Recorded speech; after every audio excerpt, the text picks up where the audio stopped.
Hello, I'm Christian. I'm a German psychologist. I would like to share some issues about the history of autism in these sessions on YouTube. In my first session, I will deal with 2 points. First, I will explain where the word autism comes from. Second, I will tell who the discoverers of childhood autism are. The first one goes fast.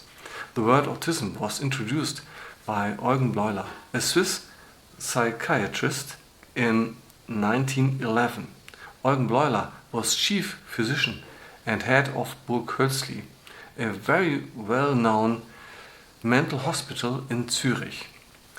Burg Hölzli was named after a forested hill nearby. It sounds very funny to me, especially in a row of words like Woody Allen, Forrest Gump, Burg Hölzli. It was Eugen Bleuler who made Burg Hölzli famous. He was a farmer's son, the first one in his entire family who studied at a university. He studied medicine because his family expected him to take care of his sister who had schizophrenia. Schizophrenia was in that time named mental precox by Emil Kraepelin. Emil Kraepelin was a German psychiatrist. He assumed that the disease dissolves the personality and thus ends in total dementia. Eugen Bleuler found out that not all causes are so bleak, so he named the disease schizophrenia, and autism was one of its symptoms. Autism stems from the Greek word autos. Autos means on its own. A car is driving on its own. It is an automobile. When patients lose touch with the outside world and are completely on their own, they are autistic. Bleuler was so significant that his descriptions of mental diseases were an international professional standard.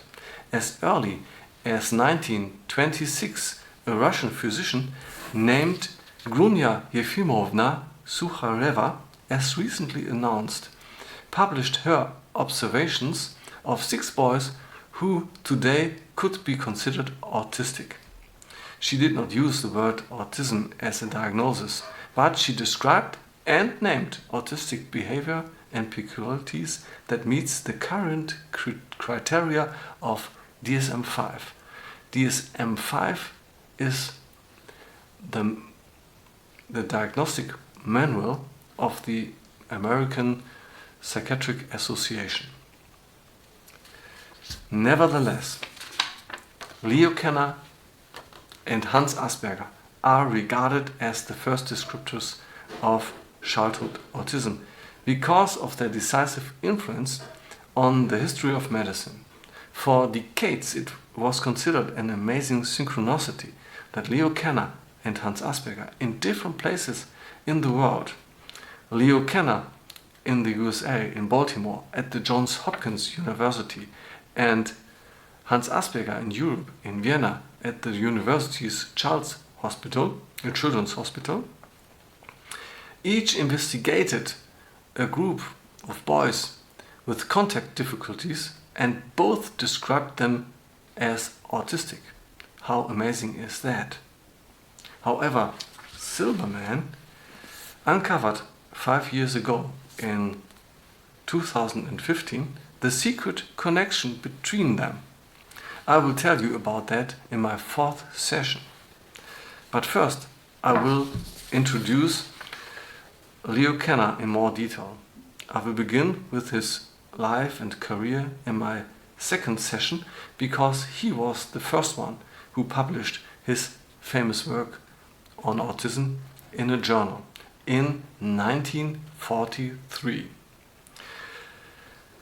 His title of the article is still the core of autism. It's Autistic Disturbances of Affective Contact.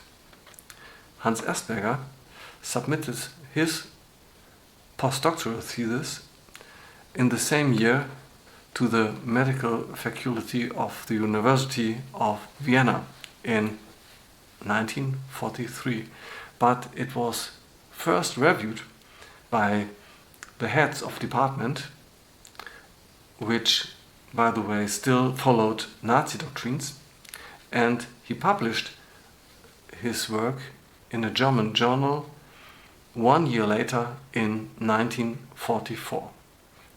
Both first descriptions are brilliant in their kind, and both physicians, Leo Kanner and Hans Asperger, were very influential in good sense and in a bad sense. The shadow of one is darker than the other. Ciao. Find me in the internet